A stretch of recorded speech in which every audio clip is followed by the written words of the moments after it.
of people who had never been here before. One lady said, "Does the water go all the way around the island?"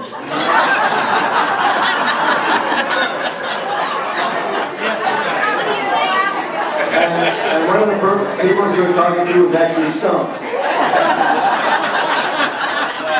I want to tell you a quick story about humble. We talked about being humble and how humble can sometimes get you in trouble. Does your club have an advertising company? What club are you in? College Rotary, Fairbanks. Very good. Yeah. Does your club have an advertising company? No, we don't. No. And what club are you in, please? The Palmer Rotary. And do you have a public relations firm? No. No. Do you pay somebody to look after your club's image? No, we do not. No. Who is really supposed to be looking after your club's image? Everyone in the club. Yeah.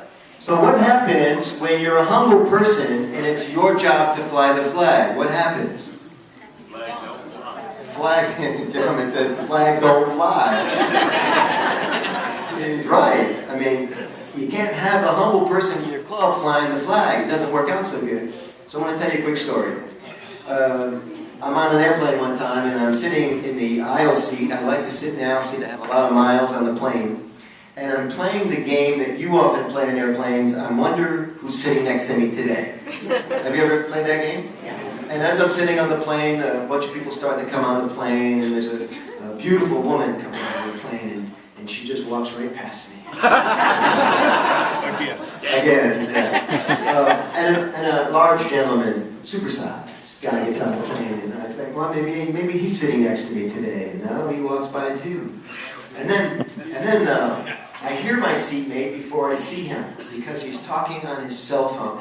No. You ever notice how people on cell phones, they talk louder than you do in real life? Oh, yeah. And this used to annoy me until I realized you can learn a lot of personal things about people.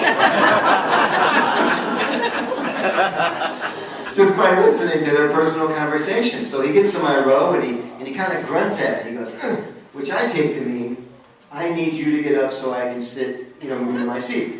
And so I'm watching him, he's saying goodbye to a child on the phone. I pick that up. And he's got a bag that goes into the overhead, and he's got a bag that goes under his seat. Both of them have a luggage tag of a Michigan manufacturer. And I think I recognize the name of the company. I think I now know where he works. Let's find out. Now he's saying goodbye as he takes a seat to a second child who does not want to say goodbye to Daddy. By the time they announce they're closing the boarding door, he's saying goodbye to a third child who is screaming so loudly, I can hear the kid from my seat. The flight attendant, now enforcing the rules of the aircraft, force him to hang up the phone. He has to hang up the phone on his crying son. It breaks my heart. And he hangs up the phone. He says, "Son, I'll be home soon. Please don't cry. Daddy's going to come home. Please don't cry." And he hangs up on his own son. And he sighs as if the weight of the world is leaving his shoulders. And I turned to him and I said, "Daddy's leaving home, huh?" And he said, "Oh, you were listening."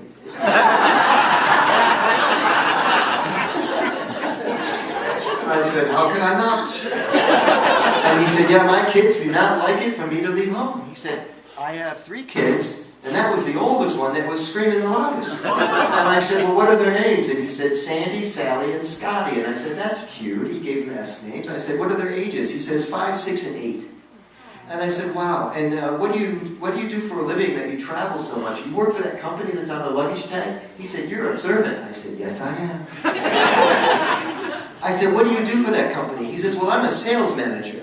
And I said, "Well, how often do you travel with 3 children at home?" And he said, "Sometimes 20, 22 days a month." I said, "Oh my goodness."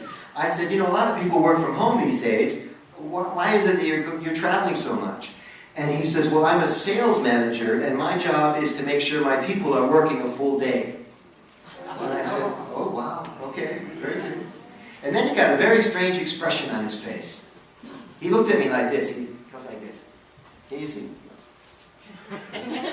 He says, "I'm sorry, I didn't get your name." Which is an interesting kind of expression for that kind of a question. But the reason he's looking like this is because he realizes he's now given a complete stranger too much personal information.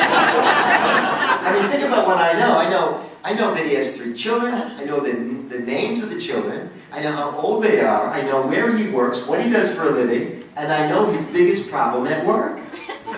He knows nothing about me, and it's time to play catch-up. So he says to me, I'm sorry, I didn't get your name. He's like a pirate. I didn't get your name.